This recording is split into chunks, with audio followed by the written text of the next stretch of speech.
आज हम बात करने जा रहे हैं एक ऐसे दर्दनाक इतिहास की जिसका जिक्र लोगों से बहुत कम सुनने को मिलता है, या यूं कहा जाए कि लोगों को इसके बारे में जानकारी ही नहीं थी।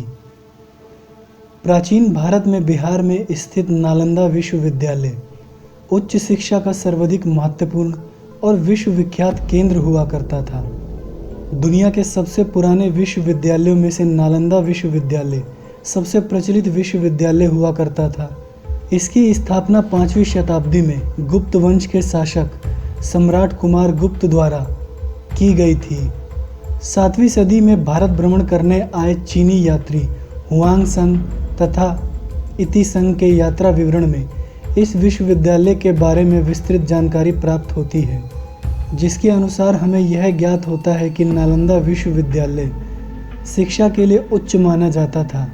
आपको यह जानकर खुशी होगी कि विश्व का यह प्रथम पूर्णतः आवासीय विश्वविद्यालय था और उस समय इसमें तकरीबन 10,000 विद्यार्थी और लगभग 2,000 अध्यापक हुआ करते थे।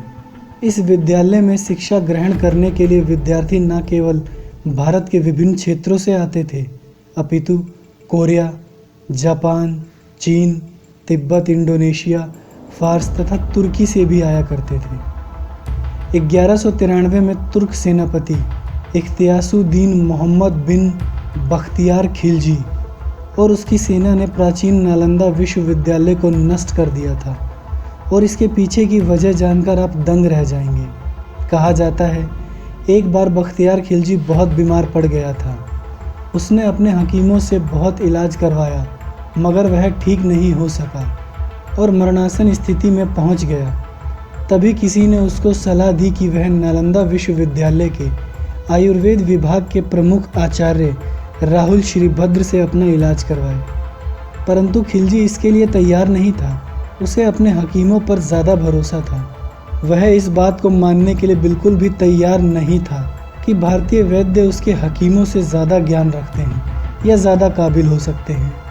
लेकिन अपनी जान बचाने के लिए उसको नालंदा विश्वविद्यालय से आयुर्वेद विभाग के प्रमुख आचार्य राहुल श्रीभद्र को बुलाना पड़ा। बख्तियार खिलजी ने वैद्यराज के सामने एक अजीब शर्त रखी। उसने कहा कि मैं उनके द्वारा दी गई किसी भी प्रकार की दवा नहीं खाऊंगा, बिना दवा के वो उसको ठीक करें। वैद्यराज ने सोचकर उसकी शर्त मान ली और कुछ दिनों के बाद वो खिलजी के पास एक पुराण लेकर पहुँचे और कहा, इस पुराण की पृष्ठ संख्या इतने से इतने तक पढ़ लीजिए, आप ठीक हो जाएंगे।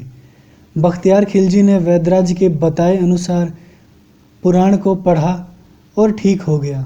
ऐसा कहा जाता है कि राहुल श्रीभद्र ने पुराण के कुछ पन्नों पर एक दवा का लेप लगा दिया था। खिलजी थूक के साथ उन पन्नों को पढ़ता गया और ठीक होता चला गया।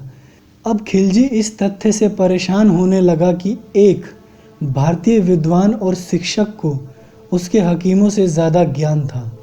फिर क्या था, उसने भारत से ज्ञान, बौद्ध धर्म और आयुर्वेद की जड़ों को नष्ट करने का फैसला किया। परिणाम स्वरूप खिलजी ने नालंदा की महान पुस्तकालय में आग लगा दी और लगभग 9 मिलियन पांडुलिपियों को जला दिया। ऐसा कहा जाता है नालंदा विश्वविद्यालय में उस समय इतनी किताबें थी कि वह 3 महीने तक जलती रहीं। खिलजी का अत्याचार अभी समाप्त नहीं हुआ था। नालंदा विश्वविद्यालय में आग लगाने के पश्चात खिलजी के आदेश पर तुर्की आक्रमणकारियों ने नालंदा के हजारों धार्मिक विद्वानों और भिक्षुओं की हत्या कर दी। अब ज़रा सोचिए, जिस हिटलर ने यहूदियों को मौत के घाट उतार दिया था, अगर वही लोग हिटलर का गुणगान करने लगे तो कितना अजीब लगेगा। मगर इजराइल में आपको हिटलर या नाजियों के पक्ष में एक भी व्यक्ति या स्मारक नहीं मिलेगी। लेकिन जब बात भारत की आती है तो यह बिल्कुल उल्टा हो जाता है। अगर आप बिहार के नालंदा के लिए जा रहे हैं तो आपको रास्ते में बख्तियार खिलजी नाम का एक रेलवे स्टेशन देखने को मिलेगा। सिर्फ बिहार में ही नहीं बल्कि संपूर्ण भारत में आपको ऐसे बहुत से मार्ग और स्थल मिल जाएंगे जिनका नाम उन क्रूर लोगों के नाम पर रखा गया है जिन्होंने भारत को लूटा और लोगों का खून बहाने के सिवा कुछ नहीं किया।